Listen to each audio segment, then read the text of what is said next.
সোনা আমরা খুঁজি মাটির গভীরে, খনির অন্ধকারে কিংবা পাহাড়ের বুকে। তাই অনেকেরই ধারণা সোনা বুঝি এই পৃথিবীরই সম্পদ। কিন্তু বিজ্ঞান বলছে ভিন্ন কথা। আমাদের হাতে থাকা সোনার গয়না কিংবা ব্যাংকে রাখা সোনার বার, এর কোনোটিরই জন্ম এই পৃথিবীতে নয়। তাহলে সোনার উৎপত্তি কোথায়? এ নিয়ে বিস্তারিত দেখুন ডেস্ক রিপোর্টে। সোনা আমরা খুঁজি মাটির গভীরে, খনির অন্ধকারে কিংবা পাহাড়ের বুকে। তাই অনেকেরই ধারণা সোনা বুঝি এই পৃথিবীরই সম্পদ। কিন্তু বিজ্ঞান বলছে ভিন্ন কথা। আমাদের হাতে থাকা সোনার গয়না কিংবা ব্যাংকে রাখা সোনার বারের কোনোটিরই জন্ম এই পৃথিবীতে নয়। তাহলে সোনার উৎপত্তি কোথায়? সোনার উৎপত্তি হয়েছিল পৃথিবীর জন্মের বহু আগে, মহাকাশের গভীরে ঘটে যাওয়া ভয়াবহ নক্ষত্র বিস্ফোরণে। কোটি কোটি বছর ধরে মহাবিশ্ব পেরিয়ে সেই সোনা একদিন এসে জমা পড়েছে পৃথিবীর বুকে। আজ আমরা যে সোনাকে মূল্যবান ধাতু বলে জানি, তা আসলে মহাকাশের এক প্রাচীন ধ্বংসযজ্ঞের স্মৃতি। সহজ কথায় বললে সোনা হলো মহাবিশ্বের এক প্রাচীন বিপর্যয়ের স্মারক।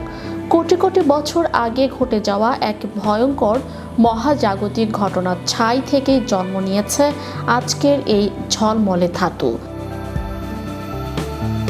মহাবিশ্বের জন্ম হয়েছিল বিগ ব্যাং নামের এক বিশাল বিস্ফোরণের মাধ্যমে। সেই শুরুর সময়ে চারদিকে ছিল শুধু হাইড্রোজেন আর হিলিয়াম গ্যাস। ভারী কোনো মৌল, সোনা তো দূরের কথা, তখনও অস্তিত্বই আসেনি। নক্ষত্রের জীবনের শেষ অধ্যায় ঘটে সবচেয়ে নাটকীয় ঘটনা। সূর্যের চেয়ে অনেক বড় কোনো নক্ষত্র যখন তার জ্বালানি ফুরিয়ে ফেলে, তখন নিজেরই মহাকর্ষের চাপে ভেতরের দিকে ধসে পড়তে থাকে। এই ধসের শেষ পরিণতি হলো এক ভয়াবহ বিস্ফোরণ, সুপারনোভা। মাত্র কয়েক সেকেন্ড স্থায়ী হলেও এই বিস্ফোরণের শক্তি কল্পনাতীত। সেই সময় ঘটে এক বিশেষ প্রক্রিয়া, যার নাম নিউট্রন ক্যাপচার। প্রচণ্ড শক্তির কারণে লোহার পরমাণুর ওপর অগণিত নিউট্রন আছড়ে পড়ে এবং খুব দ্রুত সেগুলো ভারী মৌলে রূপান্তরিত হয়। এইভাবেই জন্ম নেয় সোনা, প্লাটিনাম কিংবা ইউরেনিয়ামের মতো মৌল। একসময় বিজ্ঞানীরা ভাবতেন সুপারনোভাই ভারী মৌল তৈরির প্রধান উৎস। কিন্তু হিসাব মিলছে না। মহাবিশ্বে যে পরিমাণ সোনা আছে, শুধু সুপারনোভা দিয়ে তার ব্যাখ্যা দেয়া যাচ্ছিল না। তখনই সামনে আসে আরো ভয়ঙ্কর এক ঘটনা, নিউট্রন স্টারের সংঘর্ষ। কখনো কখনো মহাকাশে দুটি নিউট্রন স্টার একে অপরের চারপাশে ঘুরতে ঘুরতে শেষ পর্যন্ত সংঘর্ষে লিপ্ত হয়।